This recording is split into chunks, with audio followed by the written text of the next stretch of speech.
गेलेली आहे. आता गोदान करण्यात येते, काय सांग?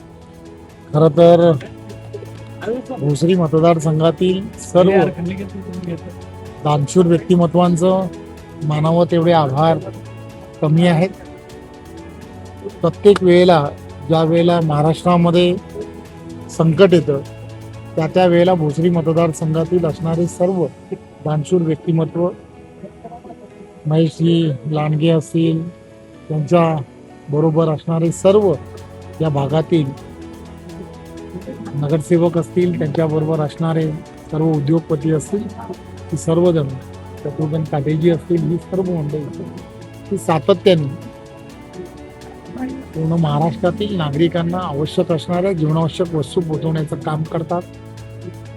पूर्वी कोल्हापूरमध्ये झाले, कोल्हापूर सांगलीमध्ये ज्यावेळेला पूर आला होता तेव्हा असेल, चिपळूणमध्ये आलेल्या पुराच्या वेळेलाही असेल, किंवा आत्ता मराठवाड्यामध्ये जे संकट आलं त्या संकटामध्ये सरकार मायबाप म्हणून तिथल्या असणाऱ्या नागरिकांच्या पाठीशी उभे राहतच, परंतु भोसरी मतदारसंघामध्ये सुद्धा जीवनावश्यक वस्तूंचं जवळजवळ 51 ट्रक्स भरून त्या ठिकाणी पाठवल्या.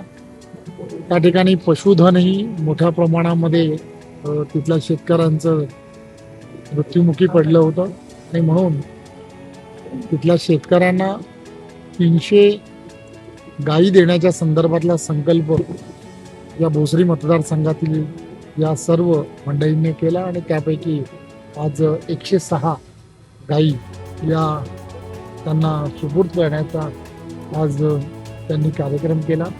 खरं तर मला या कार्यक्रमाला बोलवलं, एक फार मोठं आणि पुण्याचं काम आहे असं मला वाटतं. की सर्व दानशूर व्यक्तिमत्वांना खूप खूप आभार मानण्यासाठीच खरं तर मी इथे आहे. धन्यवाद.